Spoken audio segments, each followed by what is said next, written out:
I came across Dr. Lai many years ago, and he made it clear that he said, not everybody is meant to be at the lowest BMI possible. And for me, it was like, no, he's not true. But I learned it, through him, that you just can't be at every weight you want. I mean, you can, but you will pay a price. And the question is this price worth it to you? I have so many clients, or my female clients, so many of them dealt with hypothalamic amenorrhea, and they visited all those fancy, famous doctors, and nobody mentioned it even not in a second. They're males, they're not aware of it. They're treating overweight, obese, 50 plus women, but rarely women in their reproductive age. Yeah, I know. I was at a similar place. I have invited Justina, an expert on health, weight loss, and dietary complications, things such as binge eating, on my channel today to dive into an under-discussed and greatly underappreciated topic. And that is the hormonal disturbances that result from overly healthy diet and exercise regimens. So more specifically, we will be talking about hypothalamic amenorrhea, or HA as we'll probably refer to it, and how to tell if you have it, and ultimately how to recover from it. So Justina, would you like to introduce yourself a little more formally? So yeah, hi, I'm Justina, and I'm a health and wellness coach, and I'm specialized in binge eating and weight loss. And sometimes I also have women who deal with hypothalamic amenorrhea, and actually I dealt with it a couple of times in my life myself. Yeah, so you've had it from every angle. And yeah. Very generously, Justina has been kind of informally coaching me through this process as I have been dealing with it personally. For anybody who's new to my channel, I recently received a diagnosis of hypothalamic amenorrhea and relative energy deficiency in sport, or RED-S as they call it. So do you want to give just a vague description of what hypothalamic amenorrhea is and how we can go about getting it? Yeah, so you get hypothalamic amenorrhea if you don't ovulate. So if you don't have a menstrual cycle, it's because you don't ovulate. So this takes place in your hypothalamus. So if you put your body into some form of stress, usually it's over-exercising, dieting, stress in general, you signal to your hypothalamus, okay, now it's not a right time to conceive. So your hypothalamus shuts down your reproductive functioning, and you will not ovulate. And the thing is that many women in the hyperhealth arena deal with it, and they don't know what's going on, and then they suffer from low libido, poor sleep, lots of other things that make them feel very uncomfortable. Yeah, like GI disturbances and frequent urination and insomnia and insomnia. Feeling cold all the time. There is like not even jumping into a fire would warm you up. It's just awful. So yeah, it's like a down regulating system. It's actually like a survival tactic. You're not getting enough nourishment. You are way too stressed, and the body cannot differentiate stress between exercise, healthy stress, and being undernourished or having, being underfueled. So those are all forms of stress that if it hits the hypothalamus in so many pathways, ultimately it shuts down those unnecessary functions, or like your reproductive functions, your ability to keep yourself hot and cold, and it lowers your pulse to some extent, and your heart functioning, your cardiovascular system, your digestion, everything slows down. I like to think of it, the best analogy I've heard is your phone when it's starting to die, like it shuts down all those unnecessary processes and just kind of takes care of all the essentials. So I feel like it just kind of, it's a very easy way to understand this. Okay, so I would love to talk about your experience a little bit, if you don't mind. Of course. So the first time I've experienced hypothalamic amenorrhea was when I was around about 12 or 13 years. I started with my first diet. So I thought, okay, nothing is going on. It's completely normal to have your period maybe when you're 14 or 15, which is, but at some point, and I knew that I knew that I have hypothalamic amenorrhea 20 years later, because I got my period with 15 when I started severe weight gain after I restricted for a couple of years. And that's how I knew that I dealt with it. And after, I don't know, 20, 25 years, it clicked for me what was going on back then. Of course, I was restricting my calories a lot and was exercising like crazy. So I delayed my period. Okay, and then I gained weight and my first period came.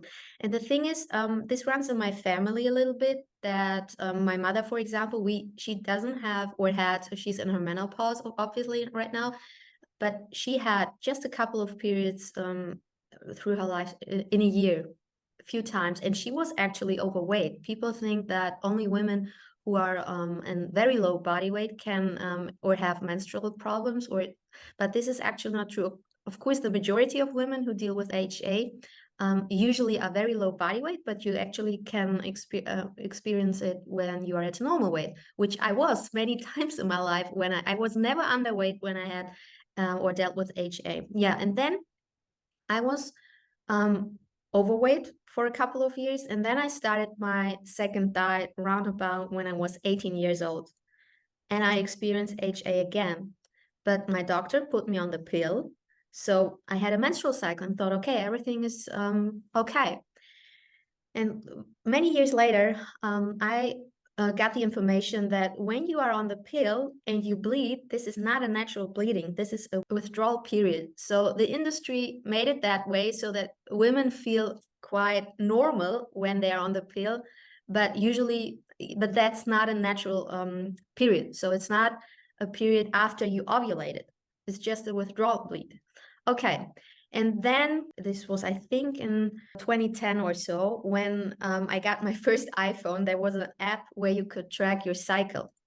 And 10 years later, when I became familiar with the family awareness method, I learned that when your luteal phase, so the phase after your ovulation, when you ovulate and you get your period, it usually should be at least 11 days to 14 days. And mine was always under 11 days, most of the time 9 or 10 days.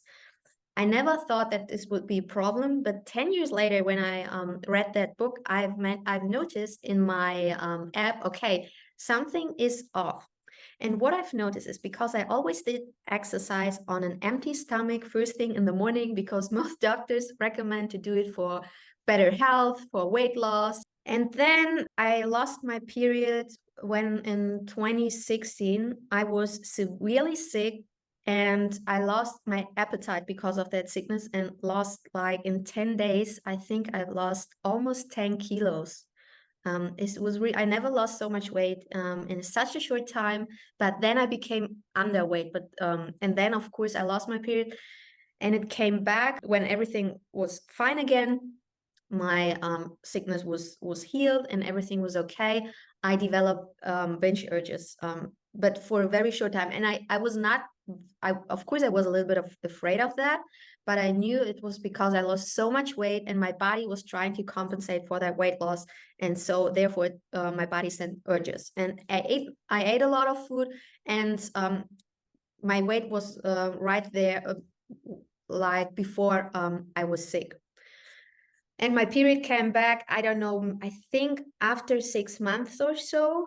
And then it was a little bit irregular, and then it was normal again. But I always noticed, but this is, I'm a type of that woman who reacts very sensitive to external stresses. This could be over exercising or just stress in general. When I have severe stress in my life, my period might be delayed for whatever. So this is what I've experienced. I said to myself, okay, even if I ovulate, but my luteal phase is too short, something is going on. And I changed some things in my lifestyle. So I stopped exercising in the morning, first thing in the morning on empty stomach. I stopped doing HIIT workouts. I did HIIT workouts for many years. And I thought this is a healthy thing to do. But when I stopped doing that, my luteal phase was longer. And this was for the first time in my life. And then I think it was 2020 or so, right before COVID, I started with resistance training again. And I exercised 4 times a week. And 4 times a week were enough to shut down my menstrual cycle. And after, it was just 3 or 4 months or so when I did this, I said to myself, and I became super, super fit. And I told to myself, okay, something is going on. I think this is too much exercise. And I made the mistake that I did the exercise again on an empty stomach in the morning. And then I was, okay, I know what's going on. And I stopped doing that. And what I also did is, because I read a study that when you eat flax seeds, I think it was like 10 gram, a little bit more than a tablespoon. It helps to increase the duration of your luteal phase. And I stopped exercising. I just did some leisure walking, but not a lot, and added my fat intake. For the first time in my life, my luteal phase was 14 days. I never had that before. And then my husband and I decided, okay, next month we try for pregnancy, and I felt pregnant right away. So this was very short, but that's my experience with my period. No, that's great. That's really helpful. And congratulations on your baby girl, of course. Thank you. So when you're referring to that book, are you referring to No Period, Now What by Nicola Rinaldi? Oh, yeah. Yeah. I read that a couple of years ago. Yeah. Okay. Just want to make sure. You pointed out so many fantastic points. The fasting and like, even if you're unintentionally pushing and pushing and pushing your fast back and making a smaller window for your feeding, you know, whenever you eat during the day, I think that's so important, because intermittent fasting is such a huge rage right now. And I personally loved practicing it for years, but I had no idea that I was causing myself more detriment than benefit. Many of those studies have been conducted on men. And it's very frustrating to think about the lack of insight and lack of context that people provide when discussing their recommendations for things like this. They don't think about the sensitivity of the female hormonal complex. So besides intermittent fasting, intentionally or unintentionally, or time restricted eating, whatever you want to call it, exercising on an empty stomach was also something I practiced day in and day out, and it is not something that is meant to be done on a daily basis. I've found a recent recommendation for 2 days tops. Like, if you're going to exercise fasted, only do it 2 days a week. And some other things were, like you said, the HIIT, the high intensity exercise.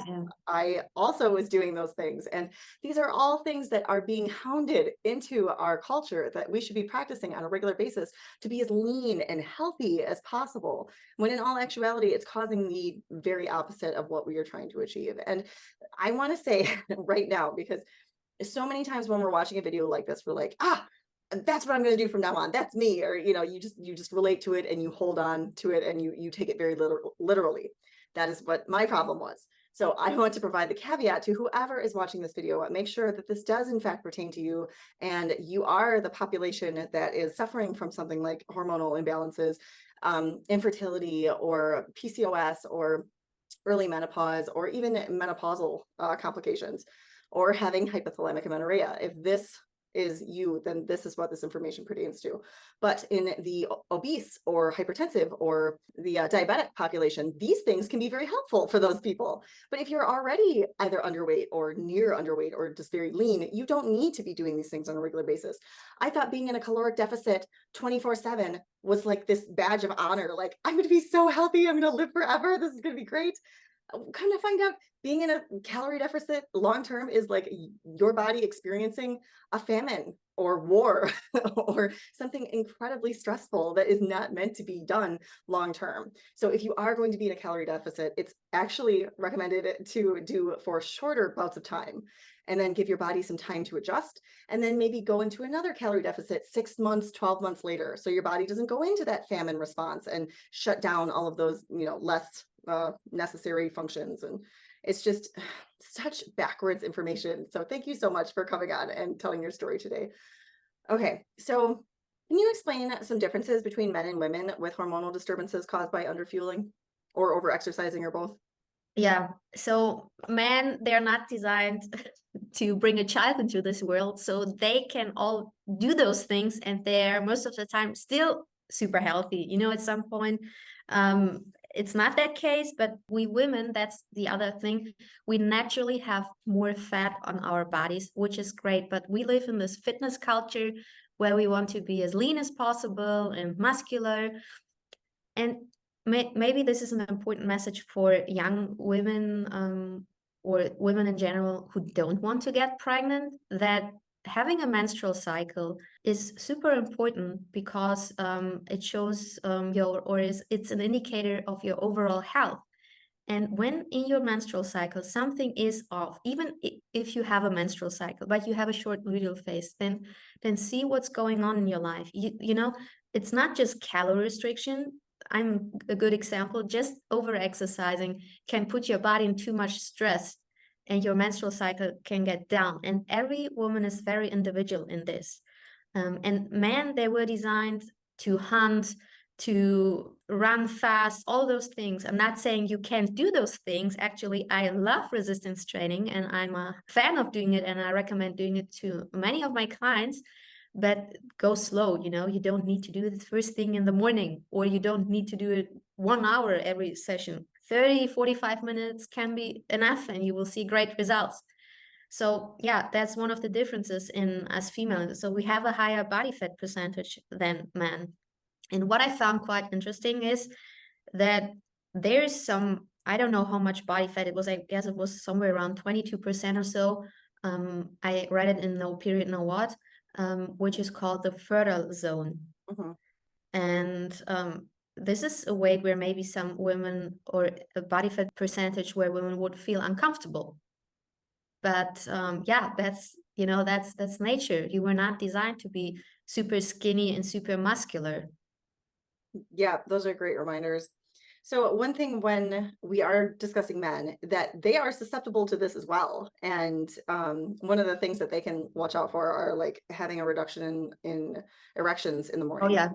I forget how many is considered healthy, but yeah, that's definitely something you'd like to look into if you're experiencing problems getting pregnant with your partner, and you know, you've covered all your bases, but you're still not conceiving for whatever reason. Yeah.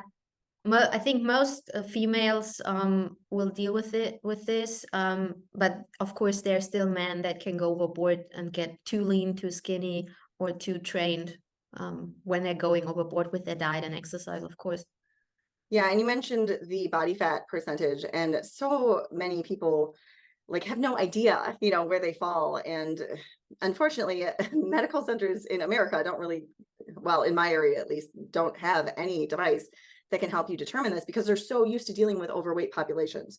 So I had to go to my gym to get my body fat composition tested, and my muscle was like at the very high extreme for a female, and my body fat was at 11%, which is really scary for somebody who's supposed to be maintaining a basal metabolic rate of like 1,800 calories a day. And then anything above that is just pure, you know, additional exercise that I should be eating even more on top of that. So I think that's another great reminder that you really should be eating to whatever your body, whatever your hunger determines is what you should be eating that day. And it fluctuates from day to day, and trying to micromanage our bodies by, nope, this is when I'm supposed to eat. This is not what I'm supposed to eat. So I can't eat right now. And I'm really hungry for that food, but I'm not going to have that food because I only eat these foods. But, you know, and, you know, speaking in context in that regard, obviously we don't want to fall back into highly processed junk, but we do want to maintain our starch intake. I think going too low on our starches or going too low on our fat is a really big problem. And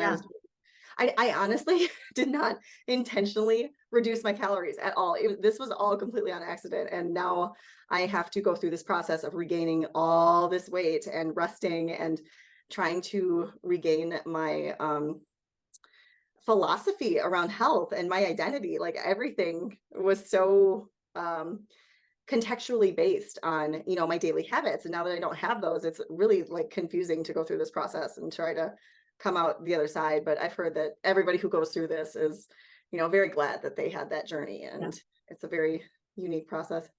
I'm like having my my breathing is labored just talking. That's how crazy this process is. Like weeks ago, I was in the gym, like racking it out, and now I'm like huffing and puffing in an interview. It's just wild.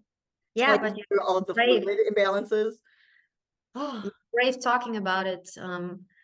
And this will help many women, you know. And you mentioned you did not do it, or it was unintentionally. I had a client a couple of months ago. She lost her period, and she did not have the intention to lose weight. But what she changed in her diet, she ate way more vegetables for health reasons. Yep. And she did HIIT workouts. And I recommended to her, stop doing the HIIT workouts, reduce the vegetables, eat more starch. 3 weeks later, her period came back, you know? And I think that's the thing, that those super hyper healthy, conscientious nutcases might go overboard with the vegetables, so they don't have enough room eating enough starch in order to get enough calories in. So this is also something where I think some females have, to look at if they're eating too many vegetables, you know. And I love vegetables, and I eat a ton of vegetables, but I also eat a ton of starch. So I definitely know that I'm getting enough energy in.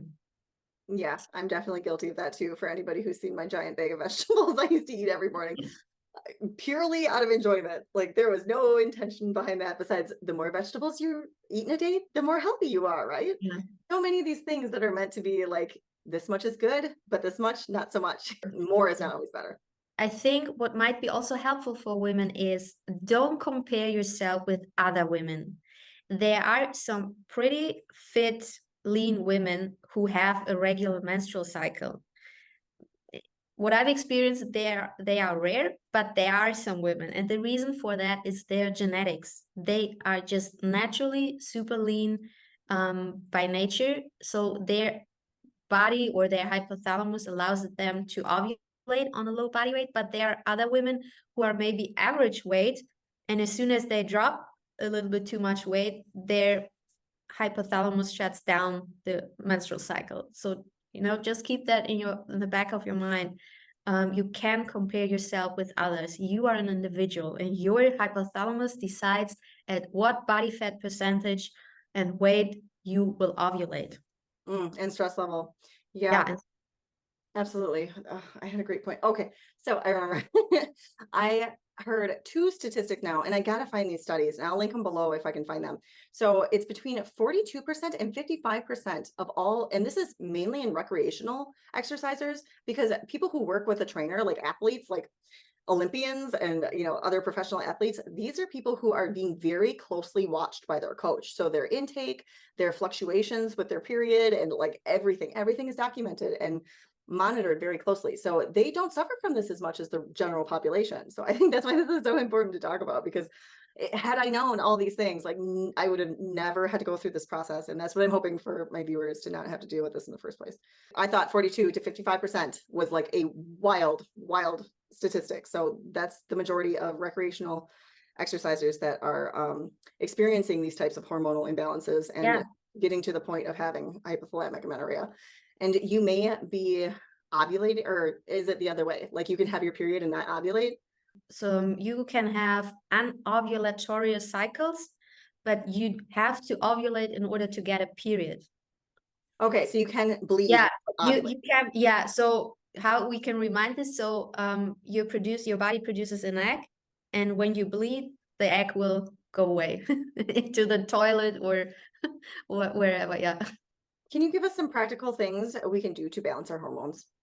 So don't exercise on an empty stomach in the morning when you are in your fertile or reproductive age. I'm not saying that this is true for every single woman out there. Might be some women who can exercise on an empty stomach and they're still doing pretty great. But if you think that some things might go or are off, then start to take your temperature first thing in the morning, your basal body temperature, and then see when you ovulate, your body temperature will go up, and then that's how you can see when your ovulation was, and when you take your cervical mucus. So you can Google the FAM method or read the book Taking Charge of Your Fertility, and then you can learn how to track your cycle. And if your luteal phase is shorter than 11 days, then things might be off, even if you get a regular menstrual cycle. And in order to get more balanced hormones, you always need to eat as soon as you feel hungry. It doesn't matter if it's 7 a.m. or it's 9 a.m. Just eat whenever you are hungry. Don't do intermittent fasting. Just be gentle on your body. Do exercise. You can do resistance training, but I would not go overboard on this. You know, you're not an athlete. You were not designed to train like crazy. one of the most important things is just eating enough calories in general. I know that some resources say you need to have a lot of fat in order to menstruate, but this was not my personal experience. The thing is, I think why many recommend doing this in the HA community is because it's way easier to get in a lot of calories due to fat. And many doctors in the plant-based or in the health community recommend to get rid of fats. And again, this is, I think, mostly true for males or women in their menopause. But some women have a hard time getting enough calories in just from eating starch and vegetables. So for those women, it's wisely to eat a little bit of extra fat. You know, we're not talking about putting tons of oil on your meals, you know, but just a little bit, like 1 to 2 tablespoons of grounded flax seeds, half an avocado a day, things like that, if you add those to your meals, because fats help to increase your estrogen levels. But on the other hand, there are women who maybe deal with PCOS or endometriosis. For those women, it's better to drop the fat, you know, but not every woman is the same. So not every woman deals with HA or endometriosis. So before you change something, make sure to know exactly what's going on. Do you have PCOS? Do you have endometriosis? Do you have HA? And the thing is that many women who have HA are misdiagnosed with PCOS. My doctor always said, "Oh, maybe you're dealing with PCOS," but I did not experience any other symptom, you know. But when you're dealing with PCOS, your male hormones are higher, your androgens are higher, but mine were all fine. So have an eye or look on that as well. That I think No Period, No What, they covered this topic. Oh, yeah. And there was something like 94% or so who are dealing with HA are misdiagnosed with PCOS. And I think that's a sad number. Yeah, but sorry, I lost the line. You mentioned that, or you asked what to do to balance the hormones. Yeah, exactly. Doing the opposite what maybe you're doing now. So if you're doing HIIT workouts, and to be honest, I never recommend any of my clients to do HIIT workouts. Maybe if you are a male, you can do that and you are at a normal body weight. But for most females, I don't recommend doing HIIT workouts at all. And to be honest, I think they're so exhausting and boring. Come on. Even if it's just 20 minutes, but it feels like somebody wants to kill me or so when I do those 20 minutes of HIIT workout. I never enjoyed doing them, and actually I was quite happy when I heard that they are not good for me, and I thought I will skip them completely.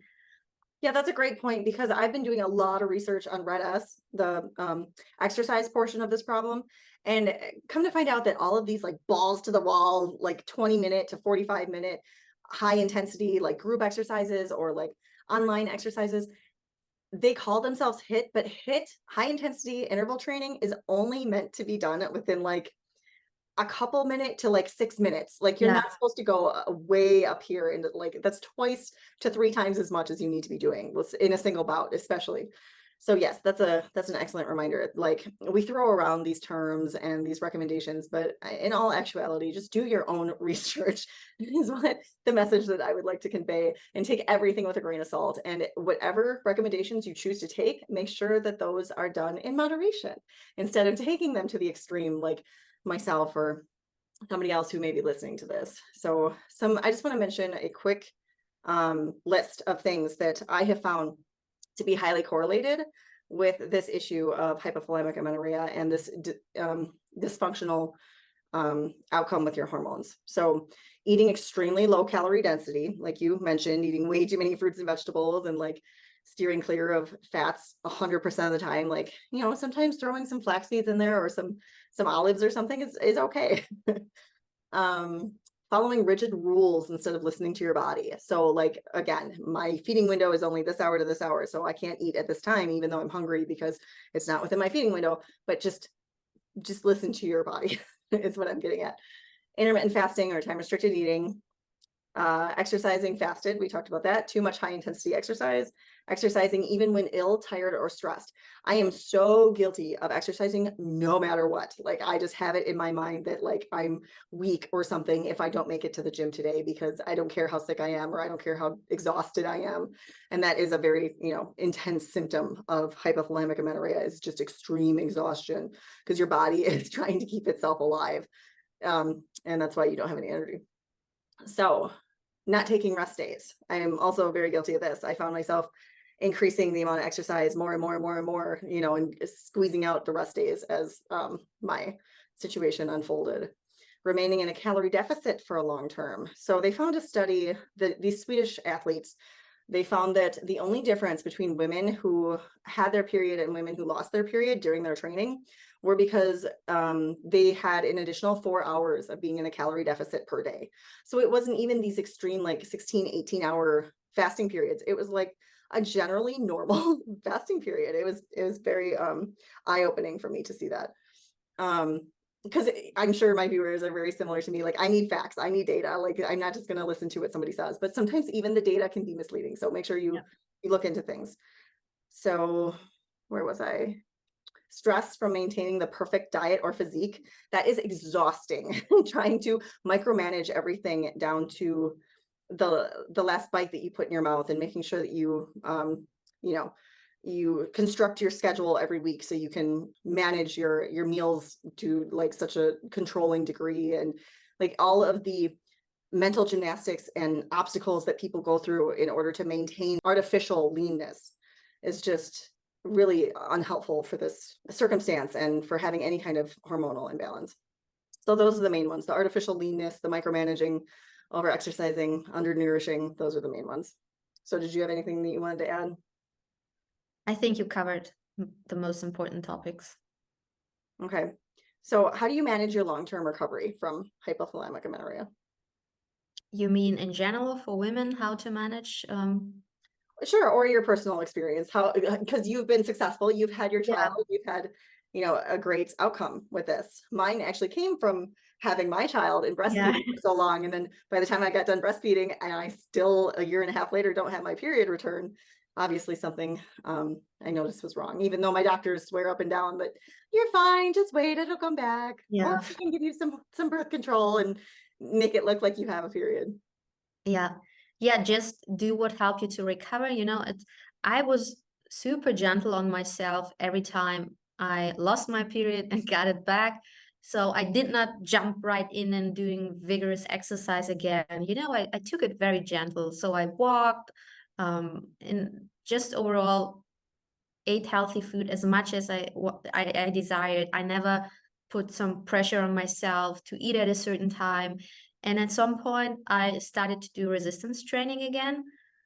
I think I waited a couple of months until I had a regular cycle, and I would recommend have at least 3 to 6 regular cycles until you do increase your exercise again. And for example, until you want to start with resistance training again. I know during that recovery time, it can seem like endless. You will never exercise in your life again. But you're like a wounded animal. If an animal is hurt, they rest, they sleep, they eat, they rest.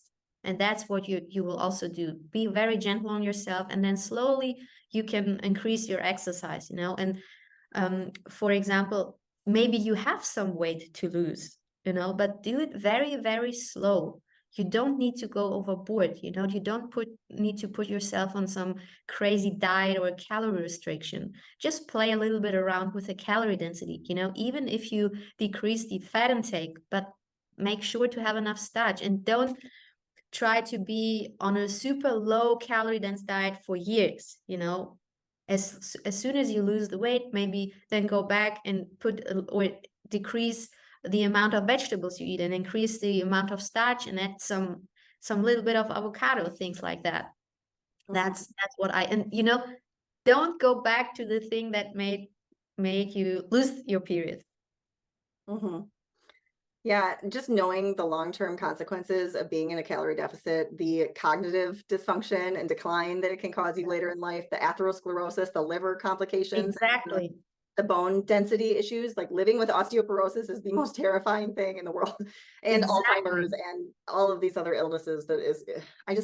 I can't believe more people are talking about this, and it just makes me wild. So if anybody has not read No Period, No What by Nicola Rinaldi, or if you want to get a shorter version and look at the interview that I have on my channel, she is a wealth of information, and just having some data in this population is helpful, even if it's only 300 some people that she's been able to calculate into her study. It's a start, because this is a very under investigated topic in the scientific literature. It used to be called the female athlete triad, and it's also called hypotrophic hypogonadism or something like that. I mix it up every time I say it.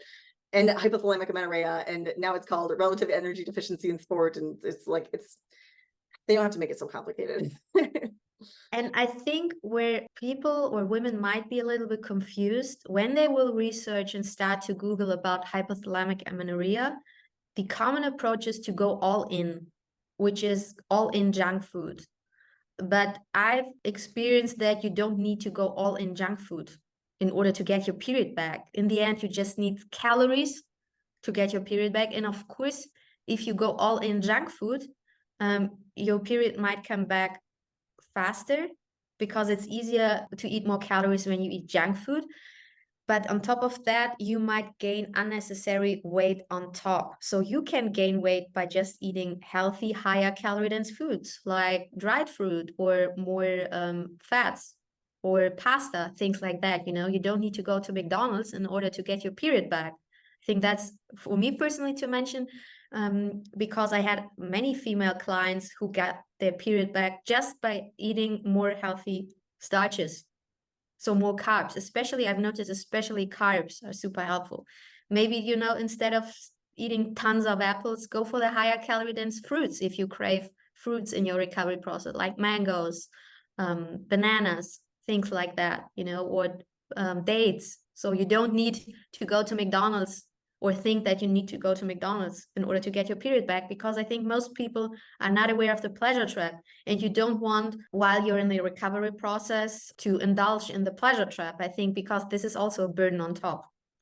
I completely agree, and I could not have been more terrified of that situation when I first found out what I had to do to regain my health and rest, stop exercising, and eat enough food and try to stay as stress-free as possible.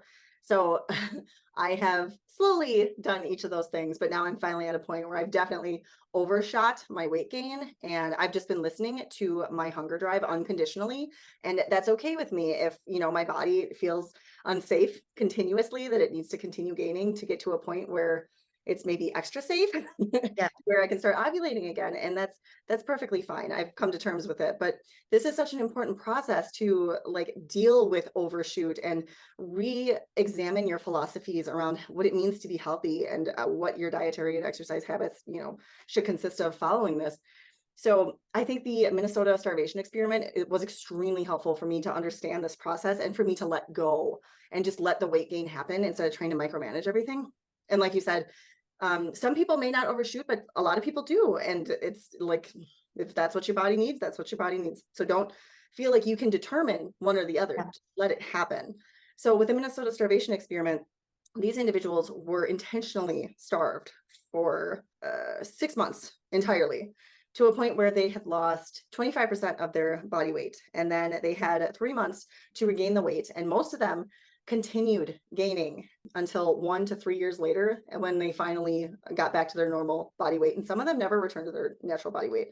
These were all men, yes, but just to give some idea, because we have very little information around starvation in the scientific literature. So this is one area where we can look to see how the body prefers to add belly fat when you regain weight. The reason I bring this up is because of the yo-yo dieting situation. Every time that we go on these strict diets, your body goes into conservation mode, and then you get into a process where you're constantly regaining, restricting, regaining, restricting, and you keep adding and adding and adding more body fat, as opposed to more lean muscle, because every time you lose weight, you lose more leanness, you lose more of that muscle. So it's important to just let it happen without freaking out when you get to a point where you're like, I'm too big, I gotta go on a crash diet again. You just, if you continue to just let it happen, eventually your body will level out, everything will go back to normal, and you won't have to diet ever again. And that's, I'm just going to stick with that because at this point you just have to trust in the process. And you know, many who recover from HA, they might initially gain a little bit above their normal weight, and then it naturally goes back where their normal weight is if they eat a healthy whole food plant-based diet. And you just have to let it happen. There's no other way, because I can't go backwards. I can't go back to what I was doing because it is causing me like all of this detriment in my health and in my life. I'm so irritable with my child. I can't sleep at night. Like I was getting up 6 times a night to use the restroom. I was having urinary urgency and infrequent and incontinence and all of these issues that I thought stem from having a baby. But it's like, that doesn't make any sense. Like, why would my body be so cruel? Yeah. But also all of the, like, you start losing yourself. Like you become so controlling and you start finding, you can't find pleasure in anything because your body is so hyper focused on food all the time. Like you just need to eat. And I don't mean to joke about this because it's a very serious problem that so many women are undergoing. And my heart goes out to you because this is a very, very difficult process. I never thought I could stop exercising and I never thought I could stop my little, eating regimens, but it has to happen. I think, it's the data that changes our behavior or our mind or on certain things, how we see those things, which we did in the past. And I think also one more thing that came into my mind is water fasting. Water fasting is such a huge trend, and I love water fasting, and I still think it's great if you are dealing with some severe health or you have health issues. But I had people who come to me who often thought of, first thing that came into mind, oh, I have HA or I have binge eating, so I should water fast. And I was like, please don't water fast if you're dealing with binge eating or you have hypothalamic amenorrhea. So it will worsen everything. And this is a classic. And actually, I did a few water fasts almost 10 or 8 years ago because of some severe health condition. And back then I already was at a healthy weight, and I lost so much weight that I lost my period. It was just 1 or 2 cycles, and then my period came back as soon as I regained the lost weight from the water fast. But just for your information, please know that when you are already lean and at a healthy weight and you water fast, you can lose your period as well. If it's just, if you are dealing with a severe health condition and it's important that you water fast and it might help, I think it's okay if you lose like 1 or 2 periods and then it will come back, but don't do too many water fasts in a row. That's not healthy when you lose your period too often. Yeah, that's a great point. And so many people, I was about to do an extended water fast before I was like, okay, I just need to eat more and start exercising, because it really seemed like the ideal situation for, okay, I'm having severe bloating, I'm having severe constipation, I can't think, like I can't articulate, like I'm brain foggy all the time, I'm exhausted. Obviously I need a water fast, like that will solve everything, right? No, don't water fast. Oh yeah. Okay. Thank you so very much, Justina. You are just a wealth of information. I actually had somebody comment from my last video, like, you should talk to Justina. She's great with these topics. I'm like, that's too funny. I'm gonna interview her next week. That's funny. So yeah, our great minds think alike. Our crowds definitely intermingle. Yeah. So that's wonderful. Thank you again, Justina. And you're welcome. It was a pleasure. And I hope this message helps many women out there who are watching right now. Yeah, and I'll put your information below for how people can get in touch with you, of course. Thank you. Yeah. So yeah, we will see you next time, hopefully, again. Yes. All right.